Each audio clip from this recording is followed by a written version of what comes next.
तुमने बिना समझे किसी को दिल दे कैसे दिया, किसी को स्वीकार कर कैसे लिया, किसी के सामने झुक कैसे गए, बिना समझे तुमने जीवन जी कैसे लिया। आचार्य जी, मेरा प्रश्न ये था कि मैं बार बार आकर एक जगह फंस जाती हूँ कि प्रेम बड़ा है या बोध। जैसे कच्ची उम्र की आशिकी, जैसे मूर्खता में की गई अंधभक्ति, बहुत दिन चलती नहीं है। कुछ जाने बिना तुम किसके सामने ये कर रहे हो, क्या कर रहे हो, तुम कौन हो जो ये सब कुछ कर रहे हो, तुम्हें कुछ नहीं पता, बस कर रहे हो। भारत ज्ञान का पालना रहा है, पर भारत ने ज्ञान का ऐसा अपमान, ऐसा उपहास करा कि आपको कोई आज धार्मिक आदमी मिल जाए तो ये पक्का होगा कि ये तो ज्ञान को सम्मान नहीं ही देता होगा। और भगवान को भी मैंने किसी आसमान पर ऐसे ही स्थापित कर दिया जैसे वहां बैठ करके वो सबसे बड़े जमींदार हो।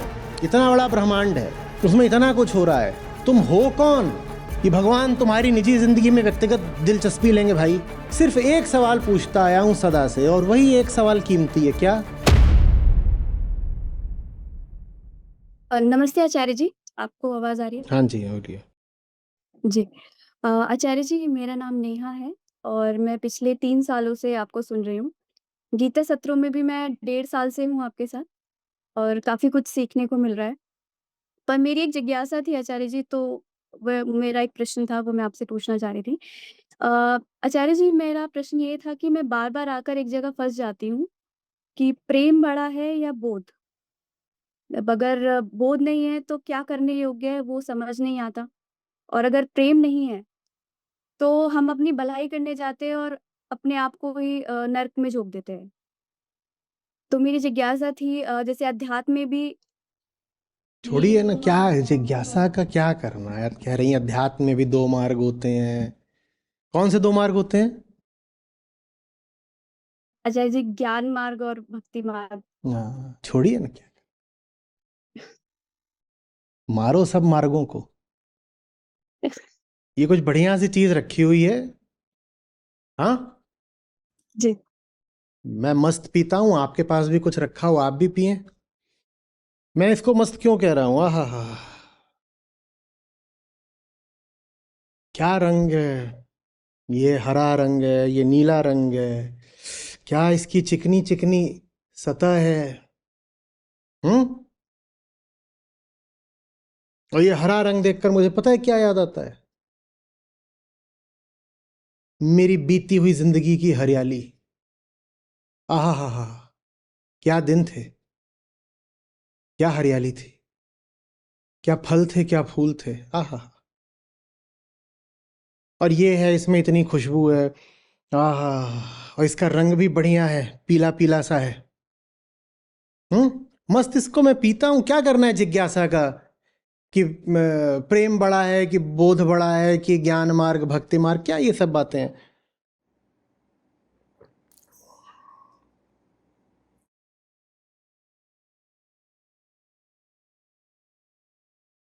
कुछ होने लग गया पेट में, थोड़ा मौका दीजिएगा, पेट हल्का करके आता हूं, फिर जवाब दूंगा। भागिएगा मत।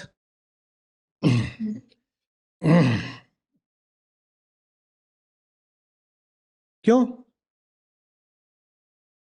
मुझे प्यार आ रहा था इस पर बहुत ज्यादा। सब कुछ अच्छा था, ऐसे चिकना चिकना और गोल गोल। आहा हा। मन, इंद्रियां सब आसक्त हो गए बिल्कुल।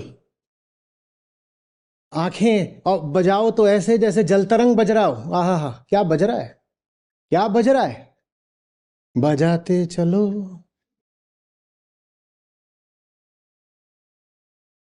कान भी खुश हैं, नाक भी खुश है, जबान भी खुश है, आंखें भी खुश हैं, सब खुश हैं। लेकिन गुड़ गुड़ गुड़ गुड़ गुड़ गुड़ गुड़ गुड़ गुड़ गुड़ गुड़ गुड़ गुड़ गुड़ गुड़ गुड़, ये क्या हो गया?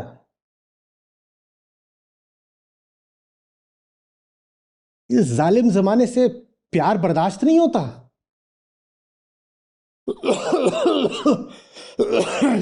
क्या चला गया भीतर? आंखों को भी प्यार हो गया था, स्मृति को भी इस पर प्यार आ रहा था, नाक को भी इस पर प्यार आ रहा था, खाल को भी इस पर प्यार आ रहा था। और अब पता नहीं मुझे क्या आ रहा है। अरा रा रा रा।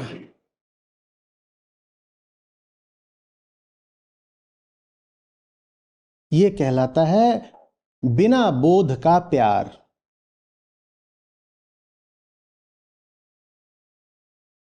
और इसके नतीजे में मिलते हैं पतले दस्त। भागिएगा नहीं, अभी आया। अरे हम प्रेमी हैं, हमसे बुद्धि की बात मत करो। जहां बुद्धि भी लिखा होगा हम उसको भावना कर देंगे, जज्बात कर देंगे, बुद्धि को भक्ति बना देंगे। अरे अभी आया।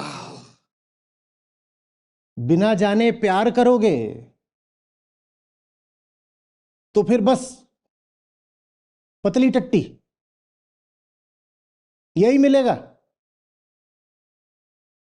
जब तुम कुछ जानते ही नहीं इसमें क्या है, तो तुमने काहे इसे ग्रहण करा? बस इसलिए कि बहुत सब सुंदर सुंदर है। आहा हा, कल्पना कल्पना तो खूब थी कि हरा रंग है तो हरे रंग का तो ये अर्थ होता है, और नीला रंग फलानी चीज का प्रतीक होता है और सूचक होता है, और पीले रंग से ये उपमा उठती है। जानते कुछ हो नहीं और प्रेमी बन गए, तो फिर गुड़ गुड़ गुड़ गुड़ गुड़ गुड़ गुड़ गुड़ गुड़ गुड़ गुड़ गुड़ गुड़। ये होता है बिना ज्ञान का प्रेम। पता कुछ नहीं था, आशिकी पूरी थी।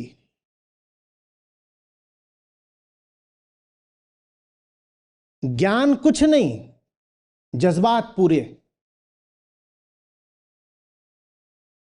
समझ जरा भी नहीं,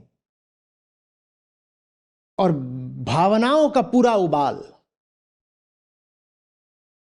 मुझे बताओ ना, तुमने बिना समझे किसी को दिल दे कैसे दिया? किसी को स्वीकार कर कैसे लिया? किसी के सामने झुक कैसे गए? कुछ होठों से छू कैसे लिया? बिना समझे तुमने जीवन जी कैसे लिया? रंग देख करके, रूप देख करके, सुगंध सुन करके, भावनाओं पर, उद्वेगों पर उठी भीतर से हार्मोन की लहर, बायोकेमिकल इंपल्सेस, और तुम उन पर जिए जा रहे हो। या किसी ने कहानी बता दी कि जहां कहीं भी नीला, हरा और पीला एक साथ देखना, जान लेना कि तुम्हें तुम्हारी जिंदगी की मोहब्बत मिल गई है आज। और पीला माने तो आम होता ही है।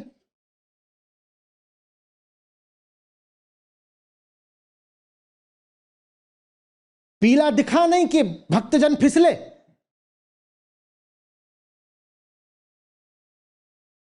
दशहरी, बदामी, अल्फोंसो,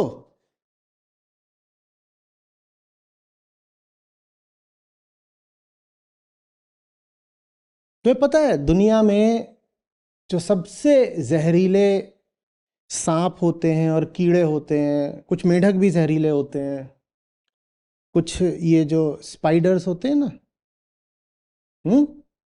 ये भी जहरीले होते हैं, मकड़े। उनमें से ज्यादातर ऐसे होते हैं जो जबरदस्त तरीके से रंगीन होते हैं। कई बार तो कहा भी जाता है कि जो सांप या इंसेक्ट, कीड़ा जितना रंगीन और आकर्षक दिखाई दे, संभावना उतनी ज्यादा है कि वो जहरीला होगा। पर तुम्हें तो प्यार आ जाएगा, क्योंकि आंखों को इंद्रधनुष बड़ा भाता है। भाता है ना? ये होता है बिना जाने छूने का नतीजा। दोबारा छूने के लिए बचोगे भी नहीं। तो बताओ तुम्हें ये प्रश्न भी कहां से आ गया? जवान हो, पढ़ी लिखी हो, कि प्रेम बड़ा या बोध। ये कैसी बात है? बिना बोध के प्रेम कर कैसे लोगे? किससे कर लोगे? किस आधार पर कर लिया? रंग देखकर? फिर पूछ रहा हूं, इंद्रियां तो इतना ही जानती हैं, या स्मृति, या परंपरा, या सुनी सुनाई बात, या एक अंधेरी लहर जिसका तुम ना उद्गम जानते ना अंत, और फिर गुड़गुड़ गुड़ गुड़ गुड़। बहुत मासूम सवाल कर रहा हूं, बहुत समझदार हूं नहीं, पूछ रहा हूं आपसे। जिसको तुम समझते नहीं उसके प्रति तुम में प्रेम आ कहां से गया? बताओ। और जहां कहीं तुम प्रेम का दावा करते हो, हम पूछ रहे समझते कितना हो, क्या जानते हो? और नहीं जानते तो किससे प्रेम कर रहे हो? मैं इसके बारे में कुछ नहीं जानता। आप सबसे पहले मुझसे क्या पूछेंगे? क्या पी रहे हैं? और मैं जानता ही नहीं क्या पी रहा हूं। मैं बोलूंगा बस मैं कुछ ऐसा पी रहा हूं जो अवचनीय है, शब्दातीत है, पर मेरे हृदय को झंकृत करता है। मैं जानता उसके बारे में कुछ नहीं, पर उससे मेरे दिल में झंकार उठती है। ये कोई बात है? इस बात पर तो बस गुड़गुड़ गुड़गुड़ होगा।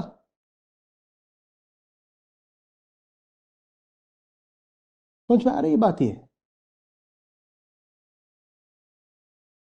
समझ में आ रही है बात? ये अब बता दो, प्रेम पहले आएगा कि बोध पहले आएगा? अब मैं बिल्कुल विपरीत छोर पर ले चलता हूं। ये भी नहीं पसंद है, ये भी नहीं पसंद है।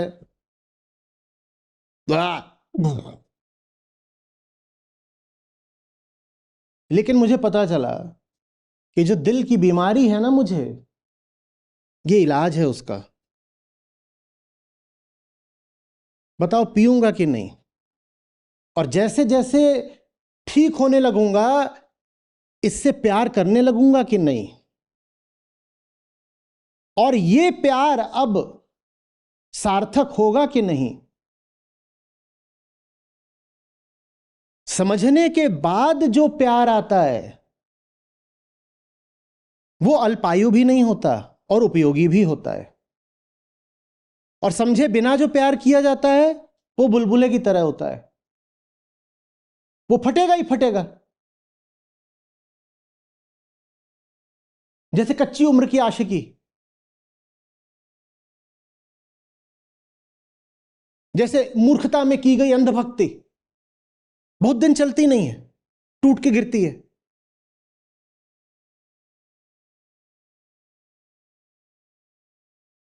समझ में आ रही बात?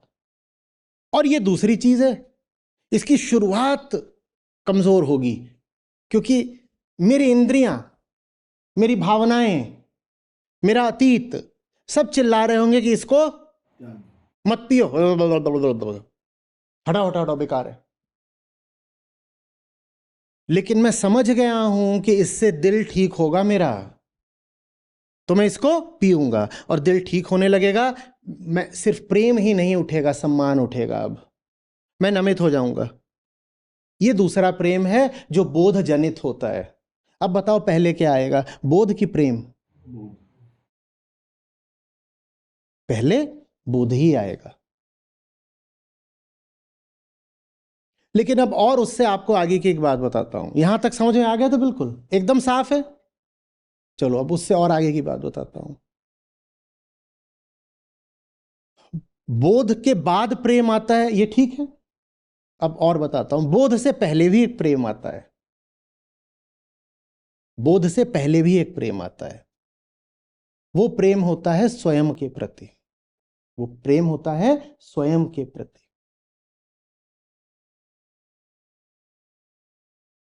अगर मुझ में स्वयं के प्रति प्रेम ही ना हो तो मैं इसे जानने की कोशिश क्यों करूं? मैं कहूंगा नुकसान होता रहे तो होता रहे, मौज आ रही है ना, रंग अच्छा है ना, 4 पल के लिए ही सही मौज कर ले। तो सबसे पहले तो एक भीतरी प्रेम होना चाहिए स्वयं के प्रति। उसको तुम कह सकते हो अहंकार का आत्मा के लिए प्रेम। वो सबसे पहले आता है। जब मैं तुम लोगों से कहा करता हूं ना, तुम लोगों ने वो पोस्टर ही बना दिया था कि प्यार के बिना कुछ नहीं हो सकता पगले, याद है? प्यार के बिना, और सबसे पहले तो प्रेम ही आता है पगले, कहा था ना, वहां पर मेरा प्रेम से आशय है वो परम प्रेम, वो भीतरी प्रेम जो अहम का आत्मा के प्रति होता है, वही वास्तविक मायने में सेल्फ लव है। मैं जो उच्चतम और अधिकतम और सुंदरतम हो सकता हूं वो मुझे होना है, यह है आत्म प्रेम। जब वो होता है तो व्यक्ति कहता है बिना बोध के आगे नहीं बढ़ूंगा,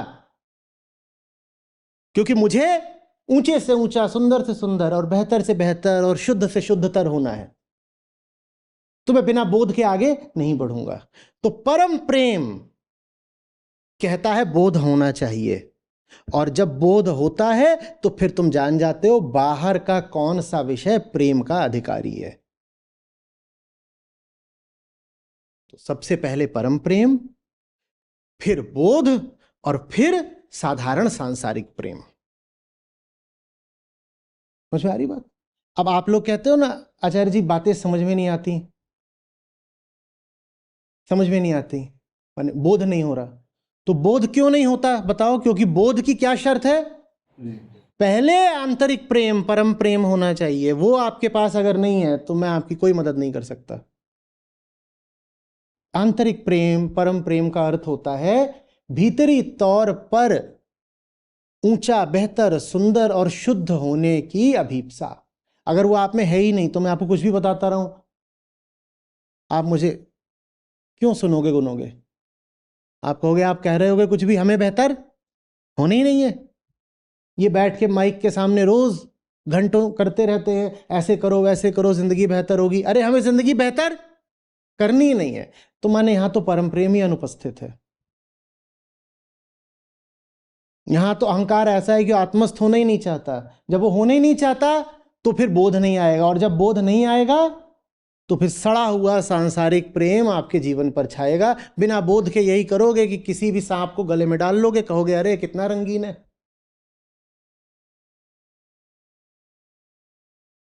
तो प्रेम ऐसी चीज है जो बोध के पहले भी चाहिए और बोध के बाद भी आती है। बोध से पहले कौन सा प्रेम चाहिए? सेल्फ लव, परम प्रेम, आंतरिक प्रेम। और जब बोध होता है तो फिर उसके होने से आप जान जाते हो कि दुनिया में कौन सा विषय है आपके प्यार के लायक। नहीं तो जैसे सब आप उल्टे पुल्टे रिश्ते बनाते हो ना दुनिया में, चाहे वो पारिवारिक स्तर पर हो, चाहे सामाजिक, चाहे राजनीतिक, चाहे धार्मिक, हर जगह हमें पता ही नहीं होता प्यार किससे करना है। न जाने कहां जाकर दिल दे आते हैं, न जाने कहां निवेशित हो जाते हैं, और फिर कहते हैं कि अब तो रिश्ता बन गया, अब क्या करें, हम तो फलाने के प्रेमी हैं, फलाने के भक्त हैं, फलाने को पूजते हैं, फलाने को नमित हैं। तुमने कुछ समझा भी था या बस यूं ही जाकर के दिल दे आए और सर झुका आए? अच्छे से जान लो, बिना समझे न प्यार किया जाता न सर झुकाया जाता। ये अंधा प्रेम है, फिर अंधभक्ति है। ये जानते कुछ नहीं है, पर कुछ जाने बिना तुम किसके सामने ये कर रहे हो, क्या कर रहे हो? तुम कौन हो जो ये सब कुछ कर रहे हो? तुम्हें कुछ नहीं पता, बस कर रहे हो। तो फिर तुम में और पशु में अंतर क्या है? वो भी बिना जाने बहुत कुछ करता रहता है। कुछ आ रही है बात समझ में?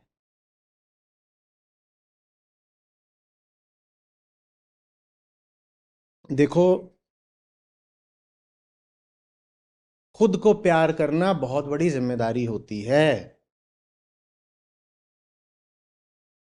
इसीलिए हम अपने दुश्मन होते हैं, हम खुद को बर्बाद कर लेते हैं। जिसकी भी जिंदगी बर्बाद हो तुम पाओगे उसने खुद नहीं करी है। क्योंकि खुद को प्यार करोगे तो जानना पड़ेगा, जानना मेहनत का काम है, ध्यान देना पड़ता है, नीति नीति करनी पड़ती है, न जाने कितनी व्यर्थ चीजों को छोड़ना पड़ता है, और जिम्मेदारी अपनी अपने ऊपर लेनी पड़ती है। मेरी जिंदगी, मेरा प्यार, मेरा हृदय, अतः मुझे ही जानना पड़ेगा। मेरे कर्मों की जिम्मेदारी मेरे ऊपर है, मेरे ऊपर है। ज्यादातर लोग ये करना नहीं चाहते। वो क्या करते हैं कि ये है बड़ी प्यारी चीज है। क्यों प्यारी चीज है? क्योंकि मुझे एक कहानी पता है कि अब ये जो है मेरे सारे कर्म अपने ऊपर ले लेगी, मेरी सारी मनोकामनाएं पूरी कर देगी।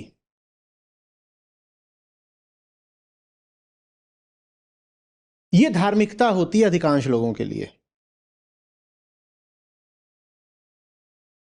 उनकी धार्मिकता उन्हें भीतरी तौर पर सशक्त नहीं बनाती, वो उनकी दुर्बलता को और कवच पहना देती है।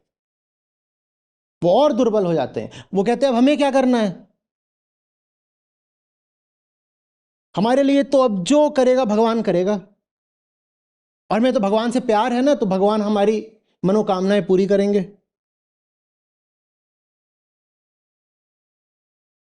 हमें प्यार है, हमने बस, तुमने बिना जाने ये क्या कर डाला। भगवान तो एक ही जगह होते हैं और वो ये है हृदय। और सच्चे भगवान तक पहुंचने का मार्ग एक ही होता है, आत्मावलोकन और अहंकार का मिथ्यात्व देख लेना।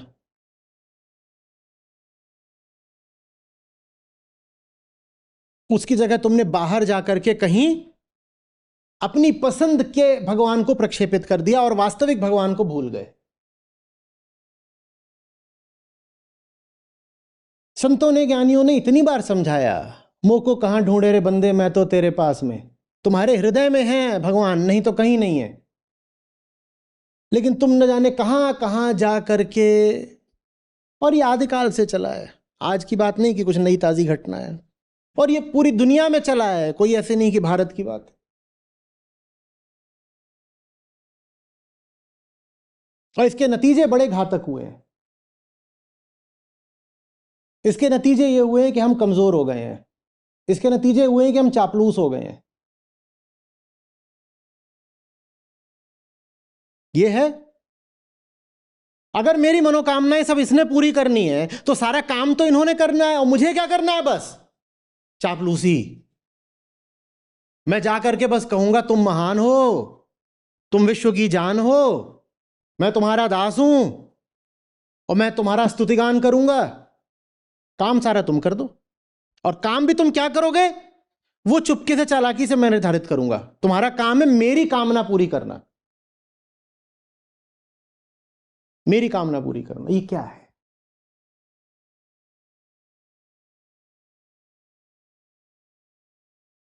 फिर हम ऐसे हो गए हैं कि भारत अपना पुरुषार्थ खो बैठा है। फिर हम ऐसे हो गए हैं कि अब हम खतरा नहीं उठा सकते, कि कर्मठता और जीवट हमें नहीं बचाए। कुछ नया कर पाने का खतरा तो हम एकदम ही नहीं उठाते।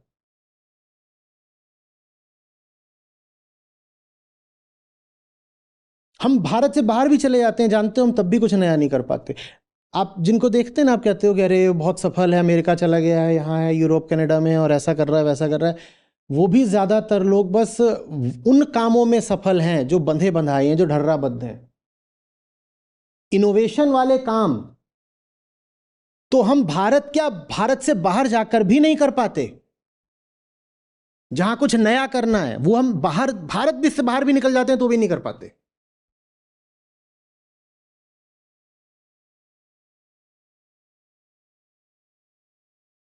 आप जिन भारतीय मूल के लोगों को जानते हैं ना, कि वो बाहर जाकर बड़ी कंपनियों के सीईओ वगैरह बन गए हैं, वो भी इसलिए बन गए हैं क्योंकि वो ऑपरेशंस में मंजे हुए हैं, इनोवेशन में नहीं।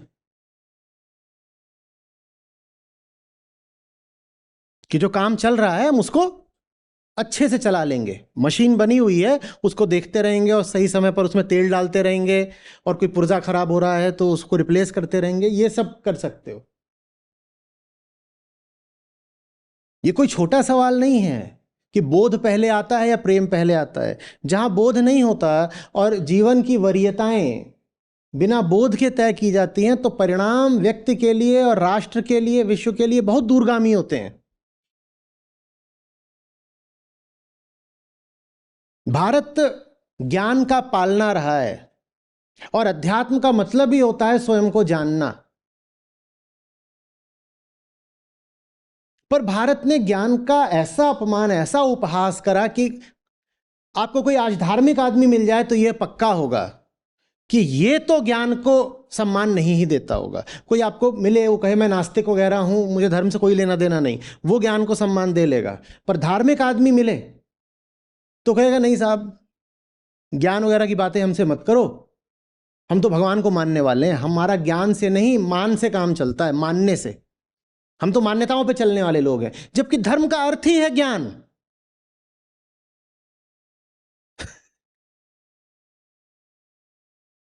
समझ में आ रही है बात? ये जो व्यक्ति दुनिया को समझेगा नहीं, सोचो वो कैसे चलेगा? वो दूसरों की फिर अनुकंपा पर, रहमो करम पर ही तो चलेगा ना।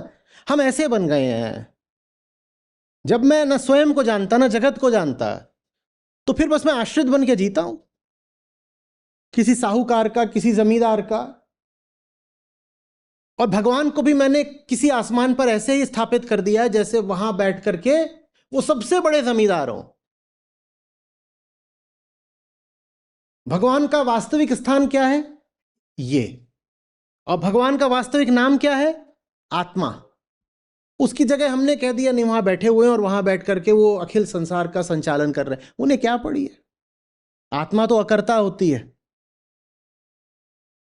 आत्मा अकर्ता है। इतना बड़ा ब्रह्मांड है, इतना बड़ा ब्रह्मांड है,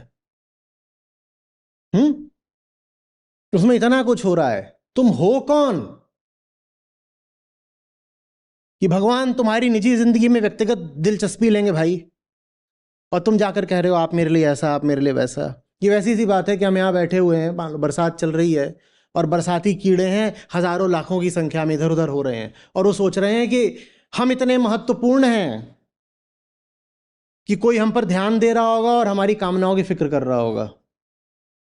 बरसाती कीड़े देखें इतने इतने जो होते हैं, या चींटियां। और चींटियां सोच रही हैं हम इतने महत्वपूर्ण हैं कि कोई, यदि बारिश की जो बूंदें गिर रही हैं और एक एक बूंद के हजार हजार टुकड़े हो रहे हैं, वो सोच रहे हैं कि हम इतने महत्वपूर्ण हैं कि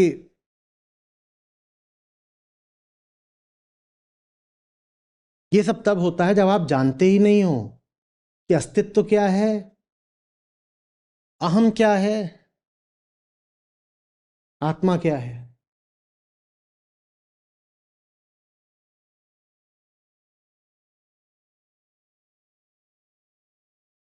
ज्ञान कोई मार्ग नहीं होता बेटा, ज्ञान ही धर्म है।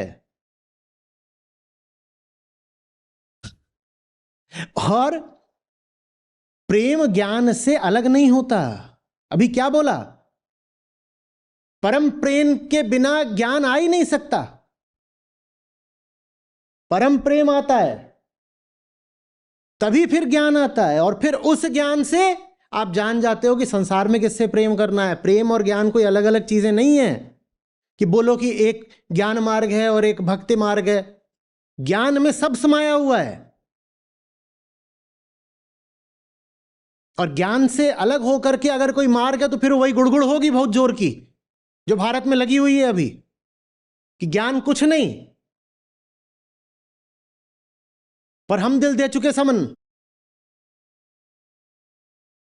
किसको दे दिया दिल? ना ना वो सब पता नहीं, बस हम दिल दे चुके सनम। किसको दिल दे दिया, क्यों दे दिया, किसको दे दिया वो भी हटाओ, किसने दे दिया ये भी नहीं पता, ना उसका पता ना अपना पता। कह रहे हैं आई लव यू, एक छोर पर आई बैठा है, एक छोर पर यू बैठा है, ना यू का पता ना आई का पता, और लव की डुगडुगी बजा रहे हो।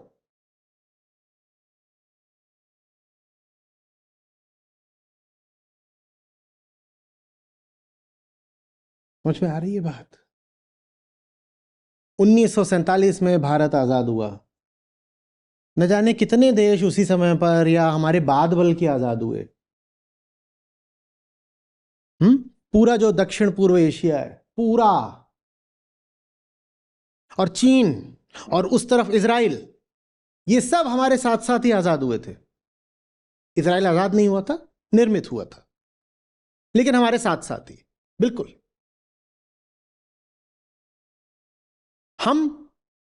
नहीं नहीं नहीं नहीं, कोई है आसमानों पे जो हमारा काम कर देगा? सारे काम करना उसका काम है, मेरा क्या काम है? तो ले लो फिर।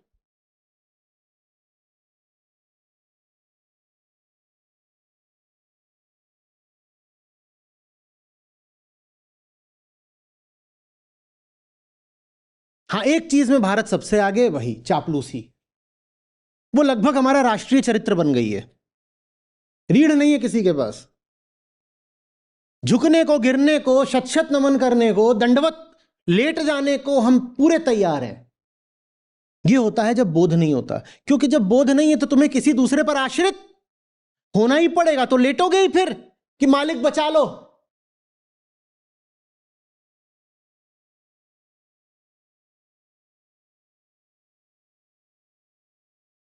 कमजोरी को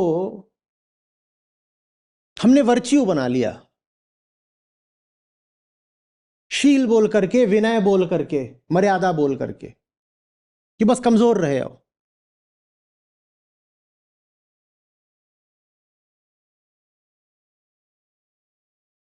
और बल तो एक ही होता है, क्या? ज्ञान। हम बाहुबल की तो बात कर नहीं रहे, वो तो किसी में भी हो सकता है, गोरिल्ला में भी बहुत होता है। बल तो एक ही होता है, ज्ञान। इजराइल क्यों इतना आगे है? इतना सा है, सब क्षेत्रों में आगे है। किसी भी तरह की टेक्नोलॉजी हो, हथियार हमें इजराइल से लेने पड़ते हैं, वो इतना सा है। और हमारे बाद बल की बना है। चीन को देख ही रहे हो।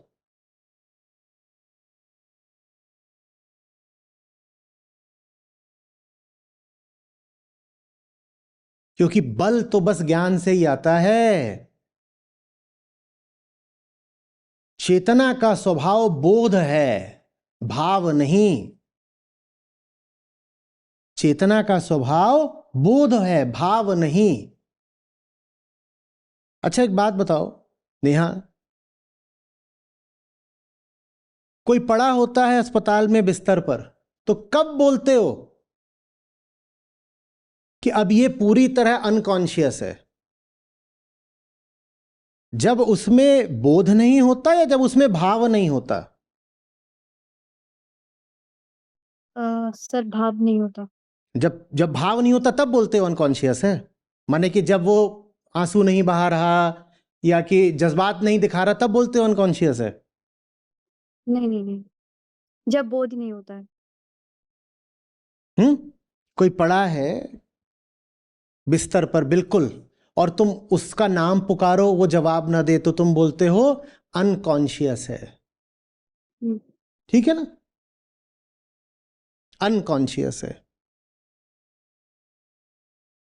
तो चेतना का रिश्ता फिर किससे है? बोध से है। चेतना का स्वभाव भावना नहीं है कि मेरी भावना आ रही है कि मुझे बस ये है, क्यों है नहीं जानते। मान्यता है, हमारे यहां सब मानते हैं तो हम भी मानते हैं। चेतना का स्वभाव मान्यता नहीं है। चेतना का स्वभाव जानना है, बोध है, ज्ञान है।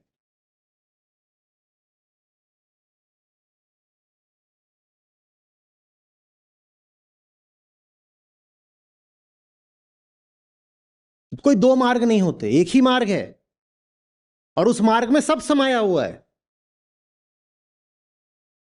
ज्ञान और प्रेम का बड़ा आत्मीय रिश्ता है। बिना प्रेम के ज्ञान नहीं हो सकता भाई। तो प्रेम कोई ज्ञान से अलग चीज कैसे हो गई? और प्रेम को ज्ञान से अलग करके देख लो कि तुमने क्या बंटाधार करा है। फिर याद रखो, गुड़गुड़ गुड़गुड़ गुड़, प्यार हो गया है इससे, ज्ञान कुछ नहीं इसका, तो फिर गुड़गुड़ गुड़गुड़ी होगी।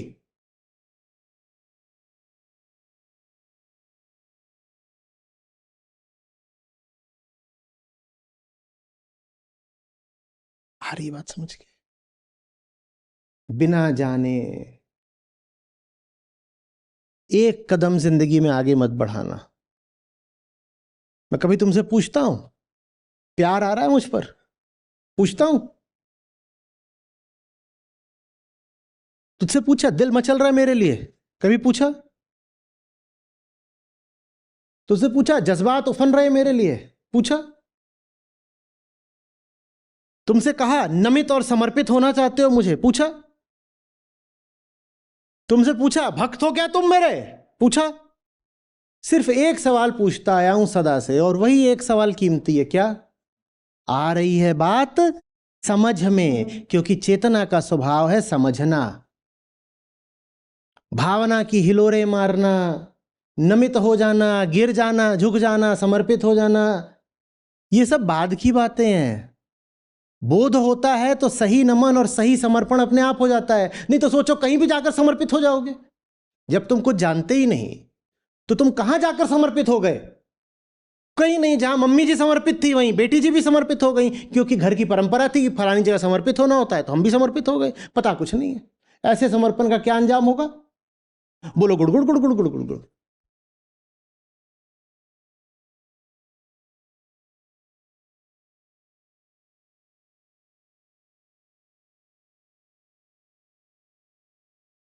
कभी भी ये सवाल उठे ना कि ज्ञान मार्ग की प्रेम मार्ग की प्रेम पहले कि बोध पहले, बस ये याद कर लेना कि बिना बोध के अगर इससे प्यार कर लिया तो न जाने क्या पी लिया, और अब न जाने क्या बहाओगे।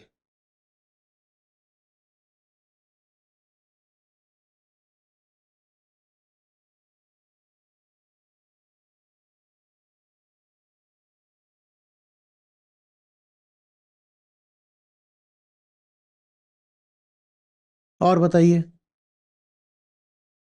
जी, धन्यवाद आचार्य जी।